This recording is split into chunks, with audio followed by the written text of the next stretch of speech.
Hello and welcome to the latest episode of the Shaw Local Bears Insider Podcast. I am Chicago Bears beat reporter Michael Dwojak here with the Northwest Herald's Joe Aguilar as we're talking to you folks on Monday afternoon, a day after probably one of the craziest, if not the craziest, Bears games I've ever definitely that I've covered, or definitely maybe one of the crazier ones that I've experienced. But the Bears somehow went to Cincinnati and they pulled out a 47-42 win over the Bengals. It was very topsy-turvy. It was a roller coaster, whatever analogy you want to compare it to. Players were trying to figure out what to compare it to at the end of the game. A lot of them said that it took years off of their lives just going through the last couple minutes. But Joe, whatever you want to say about it, whatever you want to call it, it's a win on the road, and the Bears were able to pick up a much-needed win as they head into the second half of the season. Mm-hmm. Yeah, epic, right? That's a game we'll remember for a long, long time. And by the way, that's how you cover a Hail Mary at the end of the game. That was refreshing, too. That's only like one of 25 plays that mattered in the last 5 minutes of the game. I mean, wow, that was fun. And that touchdown pass at the end, Caleb's biggest throw of the game when they needed it most. I've seen that highlight probably about 20 times, no exaggeration, in the last 15 hours, whatever it's been. I'll probably watch it another few more times today. It was that fun as a Bears fan. Yeah, it's, we'll get into the nitty-gritty of it. It was far from like the Bears shouldn't have been in that position in the first place, and we'll get into that obviously. But it's kind of been the refrain that Ben Johnson had yesterday. Caleb Williams had all the players basically had that refrain of, listen, they're not going to apologize for a win in the NFL, right? That in the past, we've seen the Bears collapse like that, especially against Joe Flacco. Like, we've seen that game happen before. We've seen the Bears lose that game before, and it wasn't pretty, and there's stuff to fix and there's stuff to work on. But the Bears found a way to win a game at the end, and I think that's the biggest thing that you can kind of take from this game, right? Like, not only were you able to win that game in the end, a game that the Bears have lost so many times in the past, but they did it because of their quarterback, right? Like, it wasn't perfect by any means yesterday, passing wise, even though the Bears did score 47 points. Like, something clearly is working well. But once again, Caleb just showed you that he has the clutch gene, right? Like, he just showed you that no matter what the circumstances are, no matter what the momentum of the game is, the Bears are going to find a way to win a game if Caleb is their quarterback and he's on the field with a chance to, put the team on his back. Yeah, and that does matter. The fourth quarter comebacks, the ability to pull games down here late. We've seen it now, 3 times this year? And last year, again, I hate to keep going back there, but we saw too much of the opposite. So winning in the fourth quarter, knowing you have a shot. And I like your quote from DJ Moore in your story today about Caleb, that he's made for the spotlight. And we've heard that before about him. It's true. He just seems to rise in those moments. And, when you look at the elevation, then every level of what makes a quarterback from rookie to good to get to the Mahomes, Brady, Josh Allen level, you have to deliver when it matters. Fourth quarter in playoff games, we haven't seen the latter yet. Hopefully we'll see it this year. But you have to have that in your arsenal, that ability to deliver late in games, in big games. And how big was yesterday? I don't know. But you were going to lose a football game in the final minute here, which would have an epic loss. Instead, you turn it into an epic win. And we'll get to more on Caleb. But bottom line is, props to him. And this team continues to find ways to win the fourth quarter. Even that Baltimore game last week, you kind of felt when they were chasing, like, it's not over yet. And then the interception happened deep in Bears territory, and then it was over. But I think as a team, certainly as a fan watching, you're probably thinking, okay, we're down, but we have a chance. Where last year would have been like, or years past, forget just last year, other years, you'd be like, it's over. I'm going to go rake the leaves or whatever I'm going to do because this one's over. And now it's like, you got to stick to the end. Joe, what was going through? I'm sure I kind of know what was going through your mind toward the end of the game yesterday. When you're writing probably 3 stories and you're trying to figure out, all right, I have to have a story ready if the Bears lose. I have to have a story ready when the Bears win. But At that point they were up 41-27, and at that point, like for going behind the going behind the scenes for reporters, like we try to get as much done before like those stories don't just miraculously appear as the game ends, because we just instantly know how to write like 800 words in like 2 minutes. But I like 41-27, I was like, okay, like I'll get most of my 5 takeaways done, like here's what we can do. And then the Bengals, made it a 1-score game. I'm like, all right, this is getting a little bit interesting. Let's see what happens on the onside kick. And the onside kick happens, and I'm like, all right, this is interesting. And then the Bengals started moving down the field. They score that touchdown, and I'm like, man, like I'm like, man, I'm gonna have to rewrite everything I just did. Like I can't believe this, but. And then watching Colston, catch that pass on after Caleb picked up on that first down after the third down. For me as a reporter, and I'm sure for you, Joe, as a reporter, we were just kind of like, what the heck is happening? Like after the game, we're just all like, I don't know what just happened here in the past 2 minutes. 100%. Yeah. The 3 moments that mattered, as I write about every week. I really had I kept the other 2 that I wrote. I could have just gone to the final 2 minutes of the game. Those are the 3 moments. There were 3 plays there at least that mattered most, other than stuff that happened in the first half. Not that stuff doesn't matter, but yeah, it's crazy because you pretty much have to throw away, define, delete everything you had written before about how you thought it was going to end, because that last 2 minutes. I almost just want to this afternoon sit back and watch the final 5 minutes of the game again. Even going back to that DJ Moore play, which, my goodness, I don't know how they ruled that a touchdown. I've seen that replay many times, not as much as the Loveland touchdown at the end, but I don't know how they ruled that a touchdown. Fortunately for the Bears, they did. When he extended the arm, it looked like he fumbled. Bears will take it. They had some bad breaks yesterday, some iffy calls, some calls that were probably the right call, but game of inches kind of stuff. But that was one that went in the Bears' favor. And then the ball that bounces off Hardy's foot. I mean, bad break. But, there's so many moments just in that last 4 minutes. It was fun. It was exhausting. I still have a few dark hairs left on my head, but they'll probably be gray by this afternoon. All right, if you guys are joining us on the YouTube live stream, thanks so much for joining us. I see we've got the chat bopping. We got a lot of comments, a lot of questions. Great to see you guys joining us for this lunchtime stream. Thanks for joining us this Monday afternoon. Make sure you give us a like while you're here. Really appreciate it. It helps us grow our brand. It helps other Bears fans find us and be part of the conversation. If you're listening to the podcast and missed out or want to be part of the conversation later on, thanks so much for listening on podcast, and check out our socials. That's when we'll usually post when we're talking to you folks on Mondays and Fridays. But Joe, we're going to do what we like to do every single week, and that's we choose 3 winners and 3 losers. That's a good way to kind of go over the game, just figure out everything, the stuff that happened, because while I feel like the last 2 minutes is the story, like a lot of stuff happened in that game when you have a 47-42 score, even before the last 2 minutes. So I'll let you start off. What was your what's your first winner from Sunday's thrilling win? Well, there were a couple obvious winners. I'm going to go with Kyle Monangai. What the heck was that? How good did he look yesterday? He carried 26 times.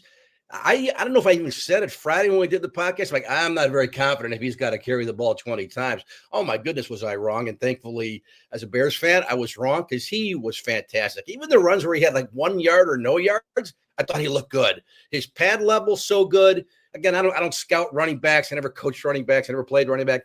But, man, he was good. I mean, really good. 176 on the ground, average close to 7 a carry.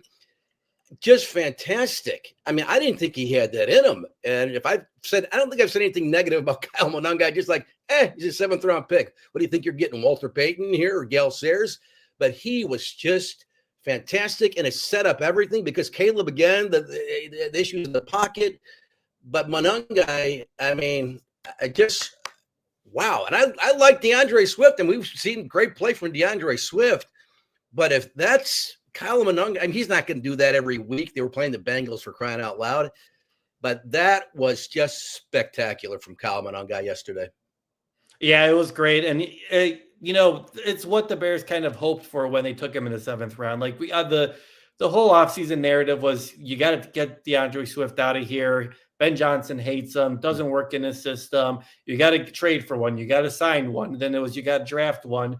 And Ryan Poles waited until the seventh. Well, the thought is that he probably wanted to draft one in the second round, but then obviously there was that run at running backs in the second round, where obviously then he took Luther Burden and the other two guys. But I think the Bears knew this is what they were getting out of Kyle. They knew that they were getting a hard runner, and that's exactly what he did yesterday. The way that he runs is just different, man. He just goes north south, goes directly into the pile, goes right to the open lanes.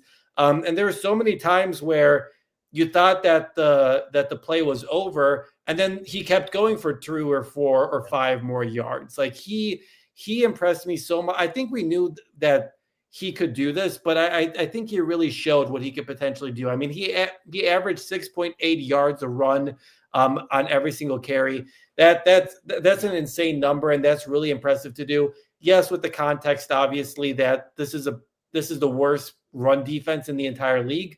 But that's what you wanted. Like, that's what you expect to do against the worst, right? Like, if you ran for 50 yards and couldn't get the run game really going, I think we would be giving them a hard time. So you have to give a lot of kudos to Kyle for he felt ready for the moment. He felt like he could, get the Bears a good opportunity if he got that opportunity. And that's exactly what he did. So I would agree, just for him to kind of have that moment, it's the second highest rushing total in a game by a Bears rookie ever in franchise history. Like it was just a very impressive performance for Kyle. And listen, I don't know what the future for DeAndre Swift is. We'll see obviously how he's managing this groin injury, but I think you have to be really encouraged if you're a Bears fan, because if Swift is injured, obviously you have a good backup. But if you have Swift in there too, you have quite the dual set of running backs that can really do some damage where, like DeAndre Swift is tired or you got to get him out of the game. All right, throw a Kyle in there, right? Like,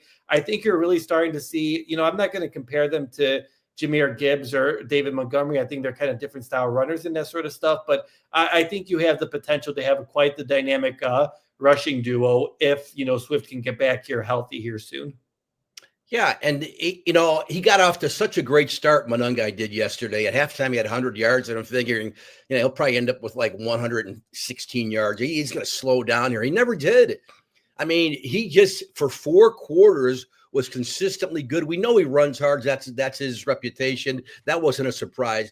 He was a little faster than I thought. I'm not saying he's Ashton Genty, but he looked a little faster than I even thought. But even the 4th and 1 play, which may have been one of my favorite plays of the game yesterday amongst 100 that were important, the 4th and 1 got the shoulders low and just like a battering ram right up the middle, and he got 4 or 5 yards when they only needed 1. So even that stuff, and practice everything was against the Bengals, but I certainly like that, and I don't know. I just want to see it. Now I want to see it again. But if DeAndre Swift comes back, it's his job, and we know that, and he deserves to be the number 1 back. But boy, that was certainly an impressive performance by the rookie running back.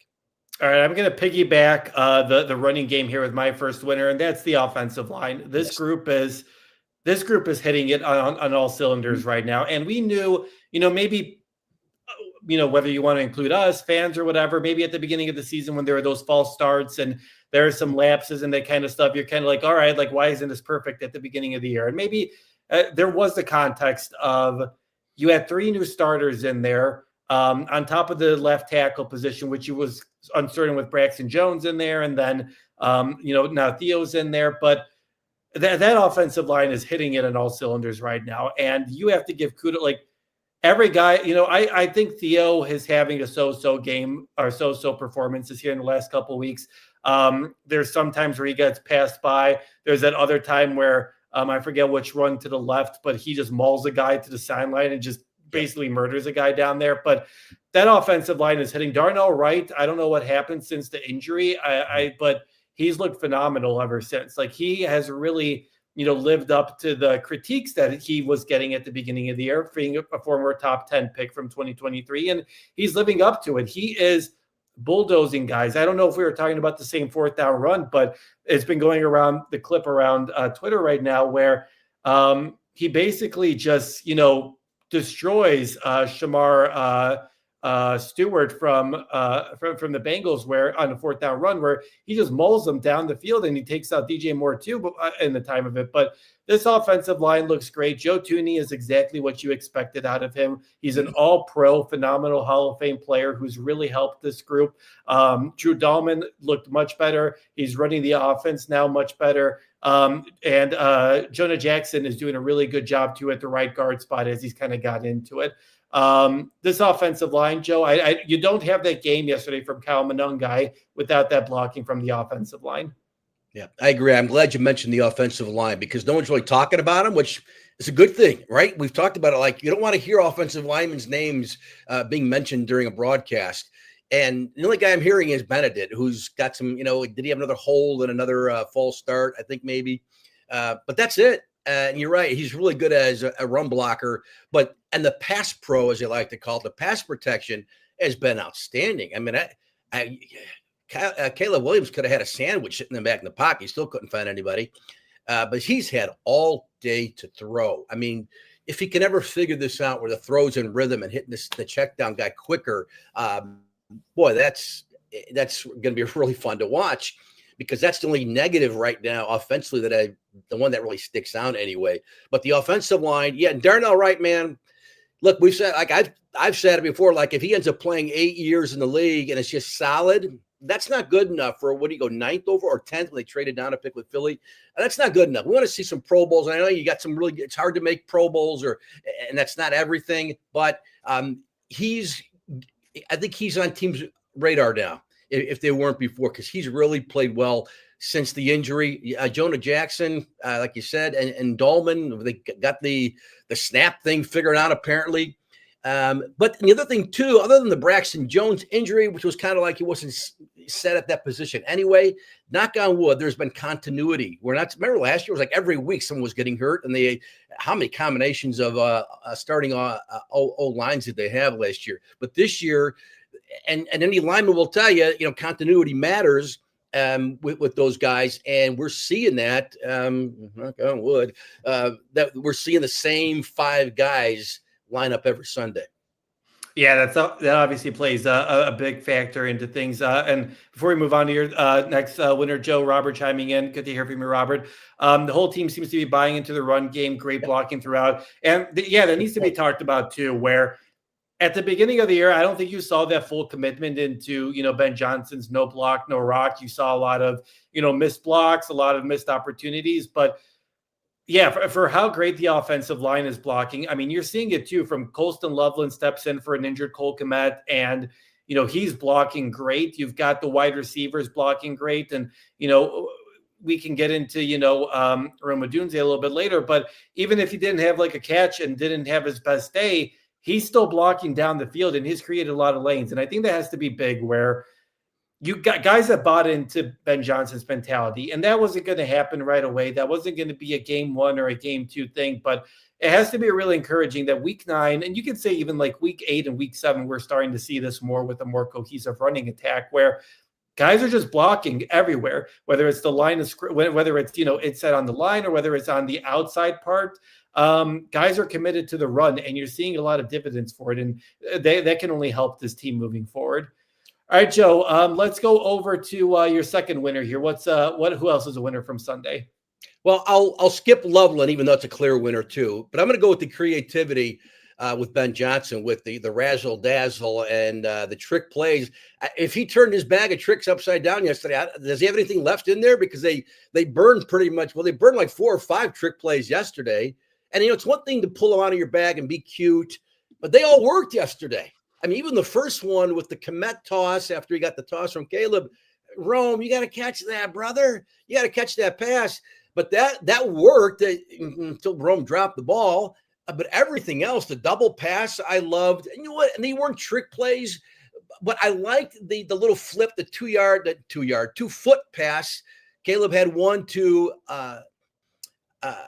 Monangai and the other one on the touchdown to Zacchaeus, where it was just like, it almost looked like a handoff, inside handoff. It's technically a pass because it went forward. Those worked. That'll help your completion percentage. Those worked. Everything worked. And How about Caleb Williams? Forget about the passing numbers. Boy, if they ever get down on wide receivers, maybe you put him out wide. I mean, he got 2 passes. Crazy stat line for him yesterday, right? When you look at what he did with the Yeah. 280, the 3 TDs, no picks, and then the 2 catches, 1 for a touchdown. A wild stat day. I don't know how many quarterbacks have had a game like that in the history of the entire league, but that was fun. But Ben Johnson got creative, and I don't want to. You don't want to have to rely on that stuff. Sometimes you just like to, we play football. I'm going to beat you up. You got that little Neanderthal thing going. That's nice, but you need those plays sometimes to not only keep drives going, but let your guys have some fun, for crying out loud, right? You are playing a game, even though you're getting paid a lot of money. You're having fun, and I think the guys feed off that. Like, even to get Tyson Bagent involved, like, where's Tyson Bagent? They finally got him in there. He throws a nice little pass to Caleb. Get him involved. Like, hey, you're on the team. Be ready. And they used a lot of. I'm sure Ben's got like 20 more tricks in that bag, but that was fun to watch, and it worked. Yeah, and that's the big thing, right? Like, I think all 3 trick plays worked. I agree. The Cole Kmet one was a good one. I didn't know that Cole was a lefty. I knew that obviously he was a pitcher. I knew that he was a pitcher at Notre Dame, but I didn't know that he was a lefty. I really, I didn't either. But that was a good play. It was a slow moving play. I feel like that play kind of took forever when you got the direct snap to Cole, then back to Caleb, and then back to Cole, then to Rome. But I agree that's a catch that Rome needs to make. I like the touchdown one a lot. That just keeps that just keeps guys on your heels. You don't know what they're going to do, and that really sets the precedent for games later on, right? Where you're kind of like, all right, like, we've seen them set up in this before. So what happens if we see Olamide in motion and DJ are in motion at the same time? Like, or, what if we see Rome in motion? That just puts more doubt into the defense's mind, right? So You're not going to run a trick play every single time, but once team defenses and coaches have tape on that, it enters their mind and they start to wonder, all right, like, we have to defend this now. Like, this could potentially happen. So I agree. Obviously, in the moment, I think it plays a big role into, obviously it led to a touchdown and 2, big plays, or, what could have been 2 big plays. But I think it also kind of puts some doubt into future opponents where they're kind of like, all right, like, we have to be worried about this a little bit. Maybe it won't happen, but we still have to defend this, which could potentially open some other things up for Caleb and some other receivers moving forward. 100%. All right, my second winner is kind of with the obvious one. I feel like you can't really rank any of them because all of them are great wins. But Caleb Williams is a big winner for me because we went into this game being like, listen, like, the running back is injured. Your defense, yes, you got Tyler Stevenson back, but they had a tall task going against T. Higgins and Jamar Chase. Chase Brown is a really good running back for them, and Joe Flacco obviously is the guy's injured, and we'll get into that, I'm sure, into the later portion of the podcast. But this needed to be a game that you needed to win because of your quarterback, and your quarterback made plays. I mean, was it perfect? And were there scrambles sometimes? Yes. There were some inaccurate throws sometimes where you're just kind of like, man, you just got to, like, not to go to the negative, but like the throw on to Cole where he got the concussion, like, if Caleb just leads him, that's a good 10-yard or 15-yard pass. Or again, in the end zone to Rome Odunze, like, I know that Rome should probably make that catch if he wants to be considered one of the best receivers in the league. But also, like, you got to lead the guy. Like, there's still some inaccurate throws. But listen, he throws for 280. He completes 58% of his passes. He throws 3 touchdowns, and he doesn't throw an interception. That's what your quarterback needs to do in those situations. You relied on the running attack, sure. I get that. That really helps set up the pass, but your quarterback made winning plays, right? Like, he found Colston Loveland for that touchdown to give your team a lead. He was frustrated with himself at the end of the first half when he wasn't able to kind of execute, and they had to settle for a field goal in a couple of occasions. But your quarterback showed you that in a shootout, he can put up numbers, he can move the ball down the field, and he can win you a game. Like, he read the coverage perfectly. Ben Johnson said when you see that, that's double safety coverage at the end of the game, like, hit Colston Loveland, and he delivered a perfect ball to Colston. Sure, I think many could argue that the Bengals should have completed the tackle, and that makes the situation a little bit different. But regardless if that was going to be a long pass to Colson or not, he got the ball where it needed to be to at least set up the game-winning field goal if that's what they wanted to do. So kudos to Caleb. He again put the team on his back, and in a game where your defense and your special teams were bad, he really stepped up in a big situation. Yeah, I agree. I think you articulated that very well because look, the 14 incompletions is still disturbing. Like you can't have that many. But there were so many other things he did do well. Even the first touchdown pass to Loveland after they get the delay a game on the 1 yard line, stop doing that stuff. And then you're thinking, here, they wasted another opportunity. Here comes Cairo out to kick an 18-yard field goal, whatever it's going to be. And he threw that nice touchdown pass in stride to Loveland. That, to me, that was really huge. That was another big moment, a moment that mattered in that football game.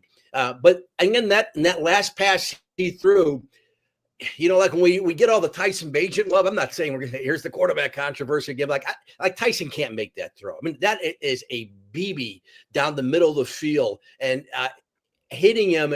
And that play developed quickly. It wasn't like, he's scrambling around and here goes Caleb thinking too much. That was beautiful. That's why I keep watching it. Like, wow, that's what it looks like. That's what it looks like. The throw was fantastic. And for that, he deserves the credit. And plus, let's not, dismiss the 2 catches he had, which were big plays. I don't care how you get it done. Sometimes that worked. But other than the too much time holding in the pocket, holding the ball in the pocket, that's tough to watch, isn't it?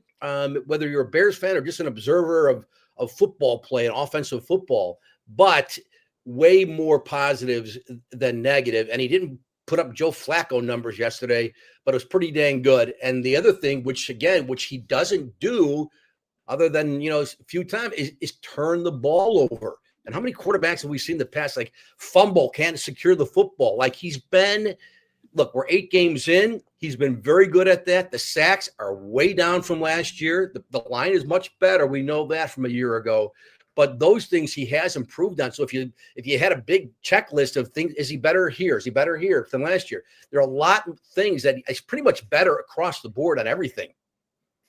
Yeah, it's interesting, right? Because like Robert even says here, he says, I think Caleb throws a great fastball. Also knows he can throw those layered throws over defenders.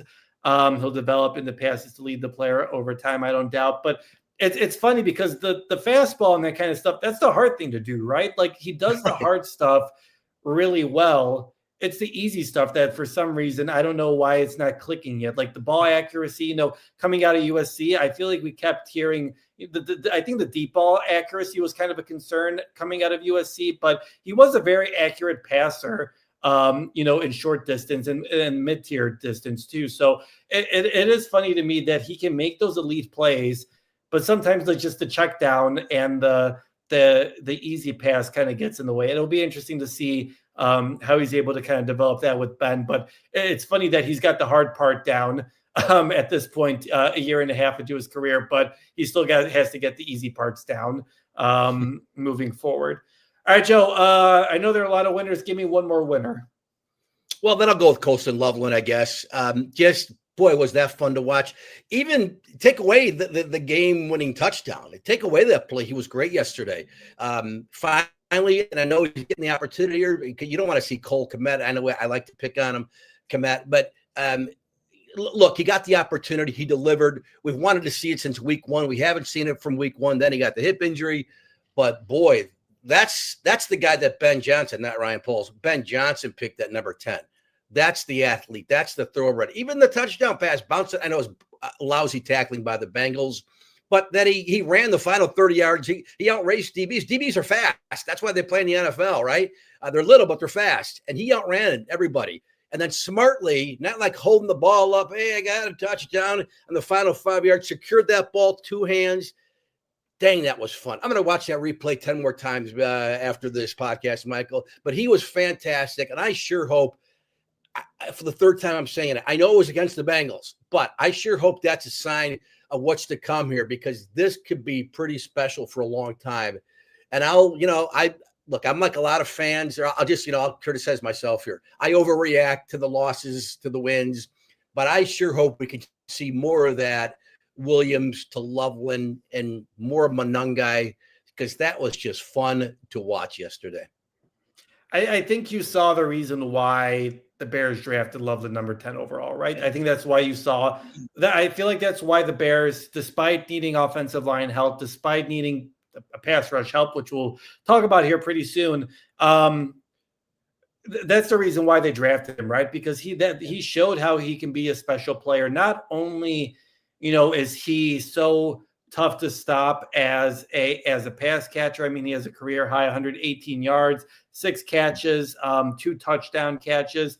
But the blocking is very good now too. He's really stepped that part up of his game, and I don't think we talked about that part of his game coming out of Michigan. I think we all knew that he's like kind of a unicorn who, it's kind of hard to stop him. Like linebackers can't keep up with them, and safeties and quarterbacks can't really stop him with his size. But we didn't really talk about his blocking that much, and his blocking has been really great the last couple of weeks. The more and more he's kind of got an opportunity to do it. So if you found yourself a tight end who can be both an elite blocker and also an elite pass catcher, I mean, that's going to be tough to stop, right? No matter who you put on him, no matter what you do, like that is the type of stuff. Like listen, it's one game. I'm not going to call him Travis Kelce. I'm not going to call him George Kittle or anything like that, but he shows you glimpses about what makes him unique and really tough and really talented. And it'll be now it'll be on obviously Loveland, but it's also on Ben Johnson to get the ball to him, right? Like it's going to be, he's been slow to get the ball to the tight ends. It's been obviously part of it is because Colston had a slow, ramp up after missing the offseason. And then he had that hip injury that kind of kept him out for mostly 2 games, but you got to get Colston Loveland involved. And if you're able to get him involved more and more as the games kind of progress here, he's going to become more and more of a threat. 100%. Let's see more. You got the Giants next, and then it gets tough. But as we get into the second half here, as he gets more up to speed, like you were saying with everything, and let's hope he stays healthy, that could be a real fun. Because when was the last time? I mean, they've had some good tight ends over the years, but it's been a while since you really had a fun tight end. Martellus Bennett was good, for those few years with Cutler, and you go back to Greg Olson until Mike Martz didn't want to use him. You can go on and on. We don't have to go back to Coach Ditka back in the 60s, but it'd be fun to have a real dynamic tight end here in Chicago for a long time. Yeah, definitely would. And that would change the game, because you've seen all these teams that win. They win because they have a tight end that can be a difference maker, right? Whether it's Kelce, whether it's Kittle, whether it's, Brock Bowers has kind of shown that early on in a year into his career, but they really make a difference and really open up your offense if you're able to find one. So hopefully Colston can continue on that path moving forward. All right, Joe, final winner. I'll kind of do a combo one, but I'll do the coaching staff mostly because you're seeing, I think there are a lot of questions still 9 games into the season, or 8 games into the season, 9 weeks into the season.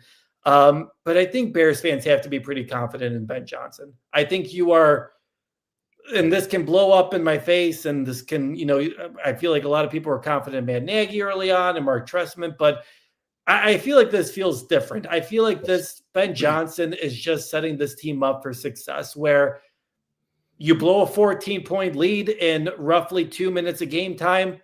All right, Ben's cool. Caleb's cool. They know what they're going to do. They execute the game plan. They know what to do in certain situations, and they take the lead, right? This team, there's no doubt in my mind that this team would have lost this game last year if it was happening under Matt Eberflus. I know I've said that before, what the Commanders win and the Raiders win, but this is such a big hurdle to pass. And I listened to Ben Johnson's, interview with ESPN Chicago today that he does kind of exclusively with them. And he talked about, all right, the next step is obviously not to be in those situations, to, just win the game and kind of close out the game and not be in a situation where we need to win on the last second or last minute touchdown.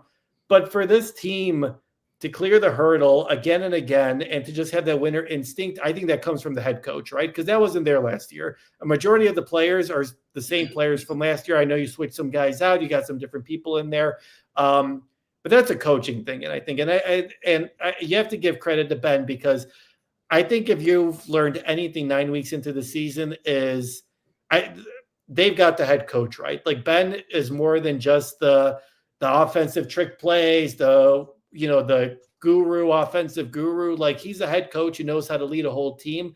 We'll see how it goes, obviously, for the rest of the year, and what it is down the line here over the next couple years. But I think Ben has kind of showed you that he can set a good culture. The guys have bought into that culture, and you have to be really encouraged about what they've done so far.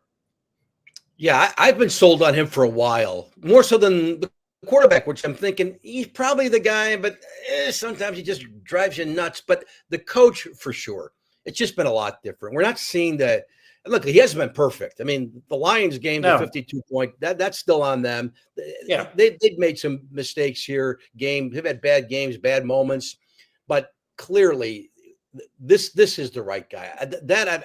I'm 100% certain. It is different. You know better than me. You're there at Halisol every day when you're not traveling with the team. So they got this right, and I think they got the assistants right too. Now the special teams coach, we might have to talk about that coming up here. But other than that, they just look like they know what they're doing. We're not seeing the silly stuff we've seen in years past from this team, mismanagement of the clock. Even the Hail Mary, I joked about it at the beginning, but that's how you defend it, guys. That should be pretty simple. And we saw what happened last year. We won't go there again. But yeah, that's like, rush 4, whatever they did, get to the quarterback, and make it a tough throw on Flacco, and don't even give him a chance to get the ball to the end zone. So, because who knows, after last year, you're still kind of scarred by, oh my gosh, they still have 17 seconds. Is history going to repeat itself? No. All right, Joe. Obviously, the Bears won, but it was far from a perfect performance because it shouldn't have been it shouldn't have come down to that Hail Mary play or, the Colston Loveland touchdown. Right. Bears gave up 42 points. Let's move on to our losers here. Joe, what's your first loser from yesterday's win? Well, the three things that didn't work today, my first one, and I'll just clump them together here, is the special teams kickoff coverage and the kicker. Sorry. I won't pick on. I'll minimize the Cairo stuff, but the kickoff coverage. I know they were without Roshan Johnson and Dominique Robinson, but you can't have that. The opening kickoff, and then the second kickoff, another guy, different player, a long return. It was just bad. The play at the end with Hardy, or the onside kick, that's just, I know it falls on special teams, but it's kind of a bad break. It was 9 yards. It wasn't 10. It hits off his foot. Unfortunately, that stuff happens in the league sometimes. But the special teams, the kickoff coverage, Michael, I don't have the stats, but it's not been good this year. There's too many times where teams are starting starting field position is at the 40 or something, or that's bad. And I know they've got other issues.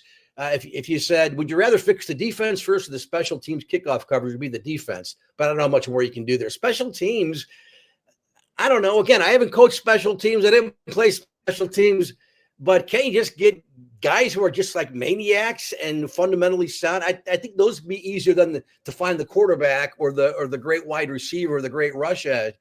They got to figure that out, because if had they lost yesterday, that you could have easily pointed to your finger to the special teams, and particularly the kickoff coverage. Yeah, I would agree. This is the second week in a row where special teams just had such a negative impact on this game. The opening kickoff, the guy wasn't no one touched him. Like no one was close to him. Like he had a wide open lane, and Cairo was just barely trying to get to him at the end there. Like that's just not good and unacceptable. Like you had the Bengals returned 8 kickoffs for 297 yards. Like that's almost 300 yards. Like the kickoff coverage was bad. You had the penalties again. You had that penalty yes, toward the end of the first half where Jade Walker is holding and wipes away a great punt return by Devin Duvernay deep into Bengals territory. The Hardy thing, I'm kind of conflicted on that one, because that's a situational thing. You should know that the onside kick is happening. You have to be aware of that. But I also understand that you are focused on your matchup and you're focused in on your guy. But again, that's a situational thing. So you should know what's going on there.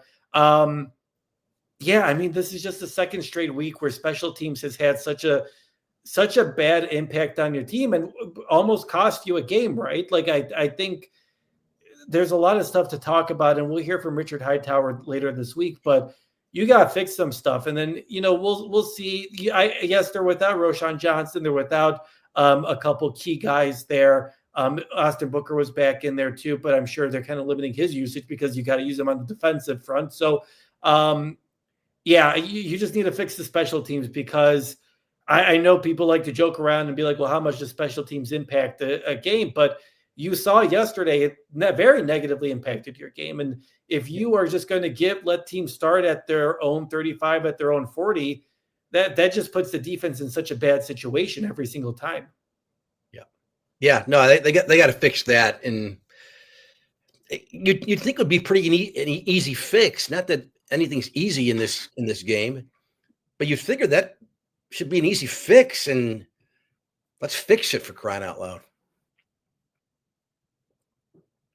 Yeah, for sure. All right, moving forward, my next loser, this pass defense. I'm conflicted about the pass defense because the context is you were going against a juggernaut. You were going against T. Higgins, who I think is kind of underrated, which is kind of funny because obviously he's very well respected around the league. No one is saying that T. Higgins is a bad receiver, but I think he kind of gets lost in the shuffle sometimes because of how great Ja'Marr Chase is. But man, you can't give that up. I mean, Joe Flacco was dealing with an AC sprain, all week, and he said after the game that he was good, but still, at age 40. He threw a career high 470 passing yards, 4 touchdowns.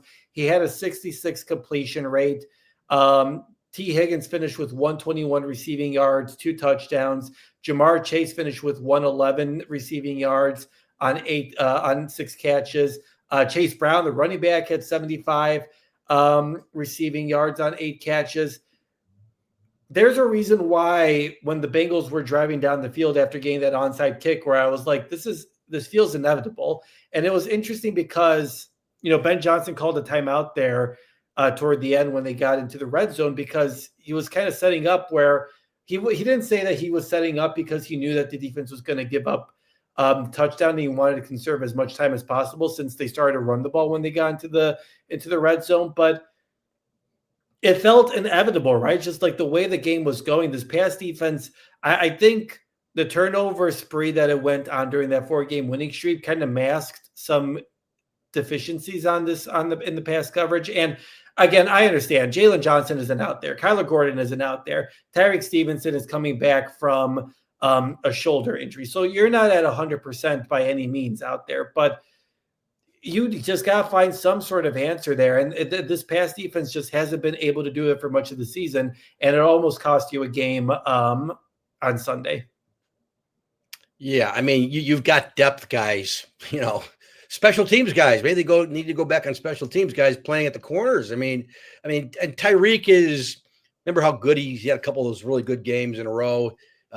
He's got to be better. I know, look, even the play that Nashawn Wright got beat on by that late in the half by T.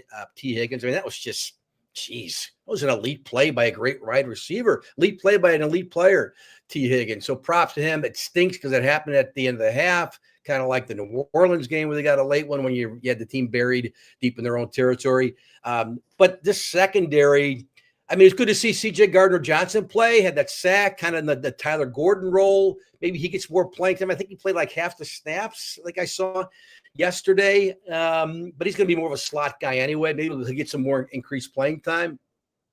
But he made a play.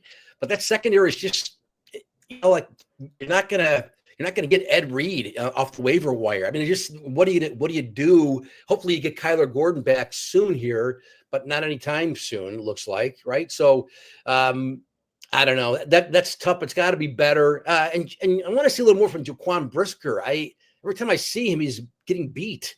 So I think he needs to step up his play. We've seen flashes of it from Jaquan. And I don't know I guess he's healthy. I don't know if the concussion thing, we haven't talked about it at all. Hasn't been an issue. Hopefully it's not an issue. I don't know. I I thought that guy was a Pro Bowl, had Pro Bowl caliber skills. He hasn't been, but I thought if that guy hits his ceiling, he's that guy. I need to see more. I don't know what you think, but in general, we need to see better play clearly from the secondary. I just don't know how better it's going to be.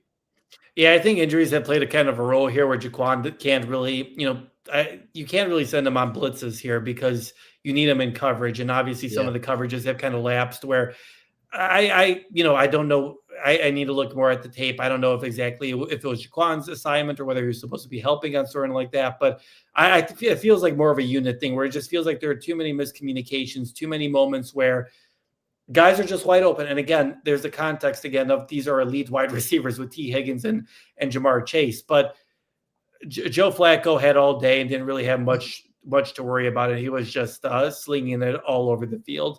All right, Joe, what's your second loser from Sunday's win? I'm going to go with the pass rush. That's an easy one because that's the story every week. By the way, I highly anticipate, and I'm very excited to read your double truck two-page spread on Austin Booker this week. Had a little bit of he had the one play, but you know what? It was a big splash play.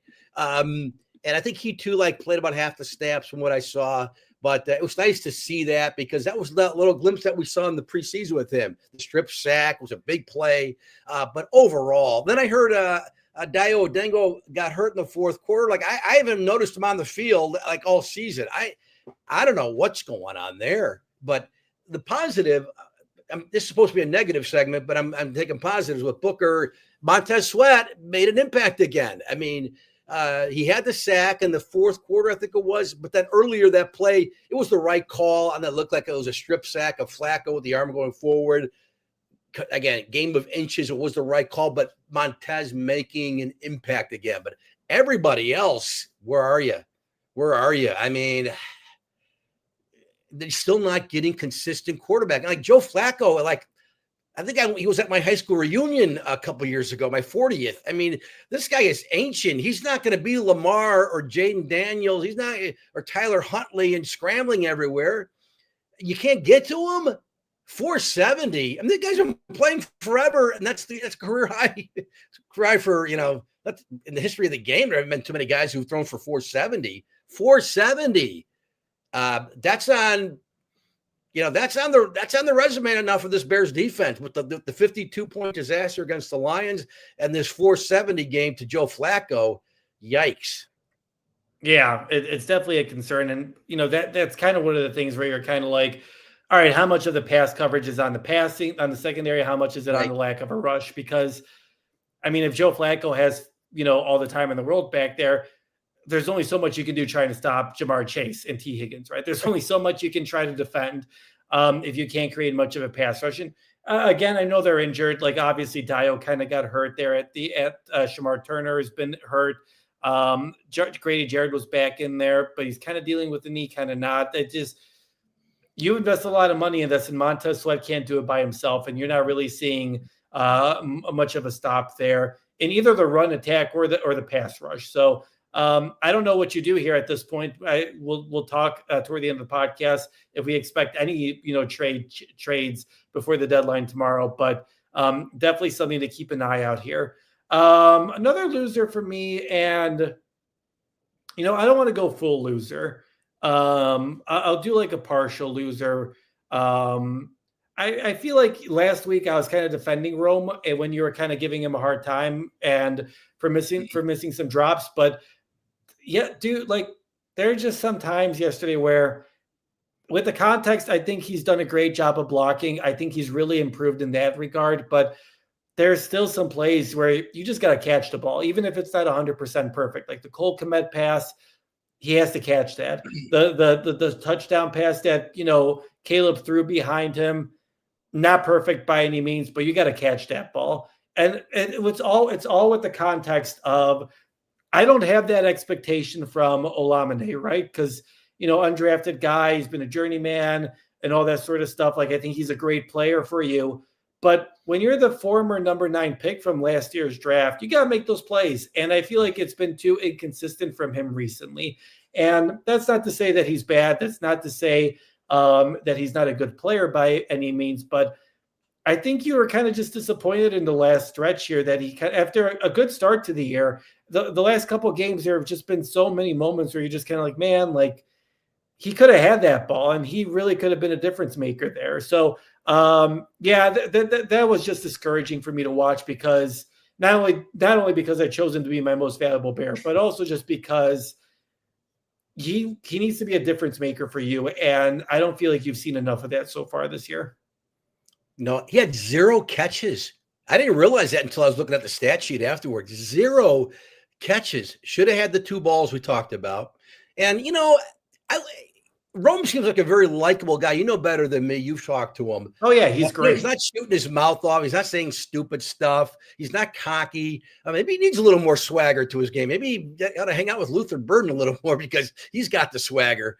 But we just need to see a little more from Rome. I still think he's a dynamic player. His ceiling is high. I still think he's had a good year. He's been look, we just want the guys from last year to be better than they were last year. He's been better than he was last year. He's been more impactful. So that's all good. And, again, this is a team that has a lot of weapons. We've talked about it since the beginning of the season, in the preseason, with the receivers they got, the tight ends, plural, that they have. So, it's nice that you can win a game. They can drop 47 points on any team, regardless of whether it's Dallas or Cincinnati. And you had 0 catches, and you were not an impact player, so that's a good thing. But yeah, in the blocking, he had some good blocks. That's good, but no one talks about Jamar Chase's blocking. I don't know how good a blocker Jamar Chase is, but when you're that elite receiver, no one cares, right? You're a thoroughbred. No one's asking you to pull the plow. So want to see more from Rome, but that was not a good game. And fortunately, they won a football game despite that. Yeah, and you have to be encouraged also, kind of to turn into a quick positive.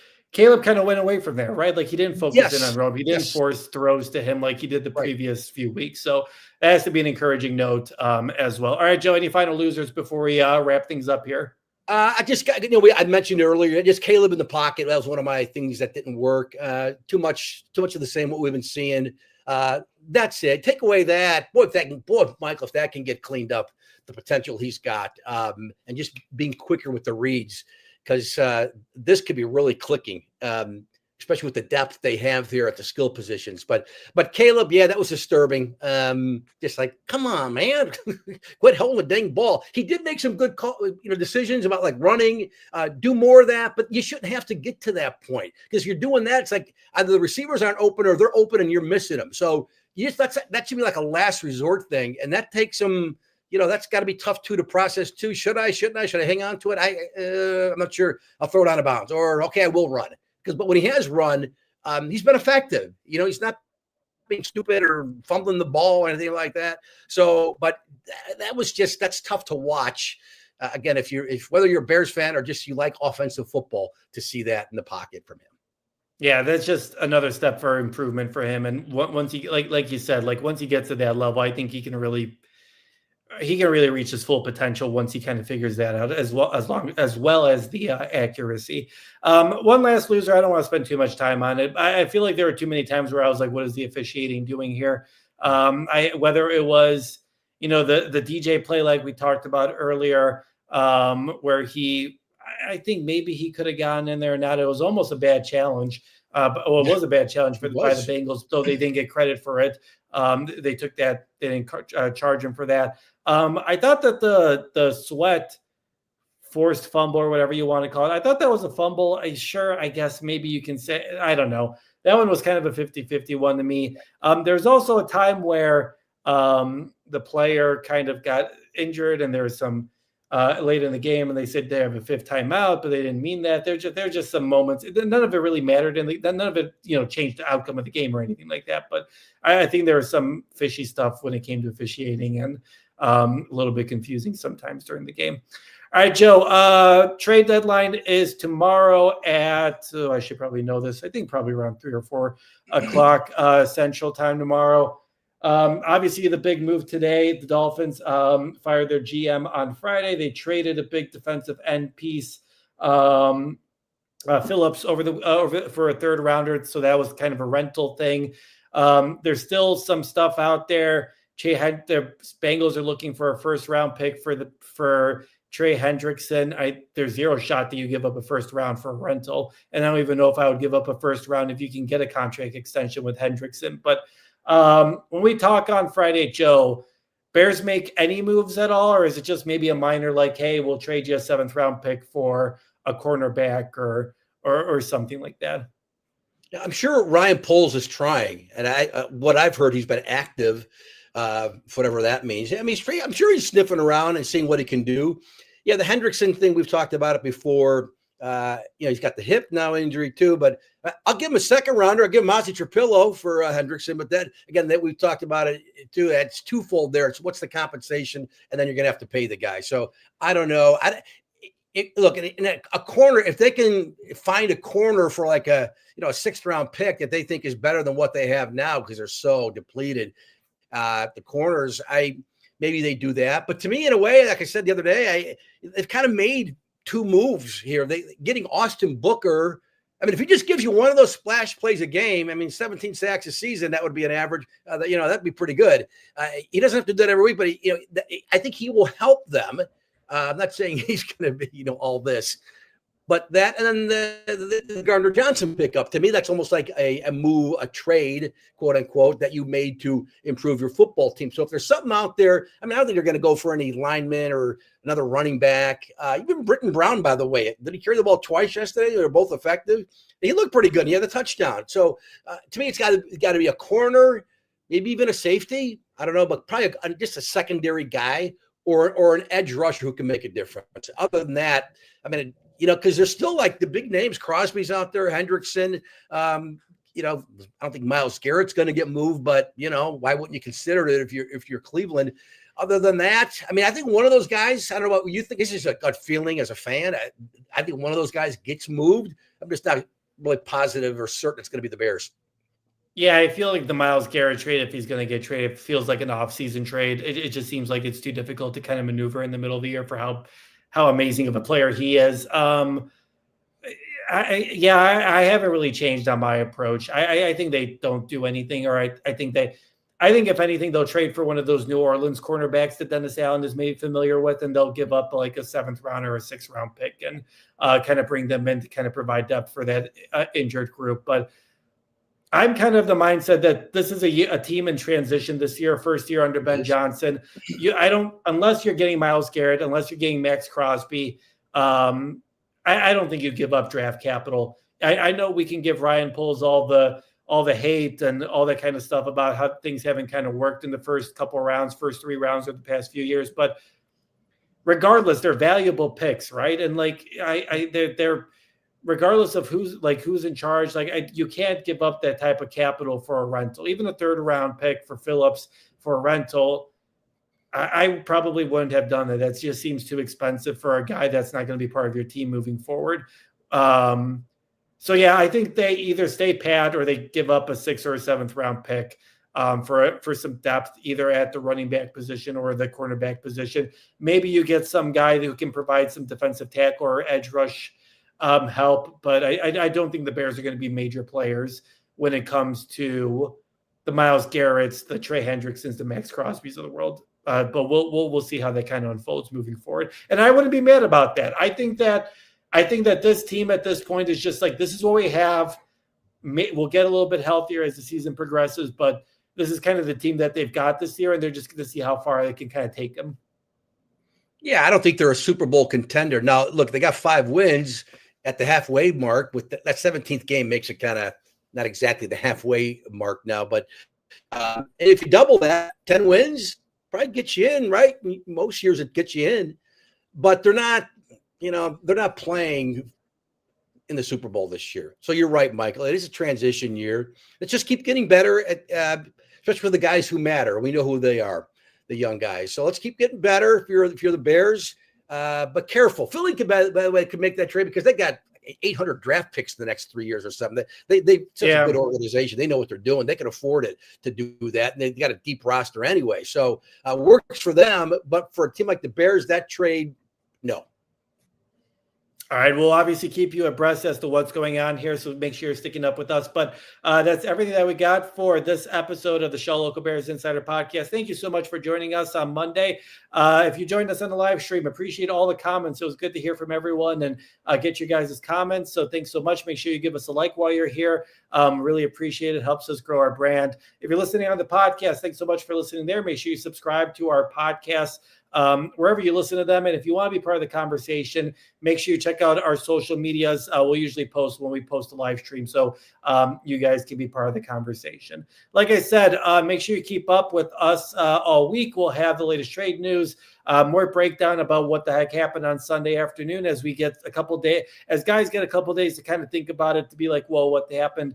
We'll have the latest from Hallis Hall. Joe's got your latest from all the different sports going on in the playoffs now in the fall. Make sure you follow him at Joe Aguilar 64. Make sure you follow me at Dwojak 94. All right, thanks so much for joining us on this Monday afternoon. We will talk to you folks Friday morning at 9 a.m. Until then, have a good rest of your week, and we will talk to you guys on Friday.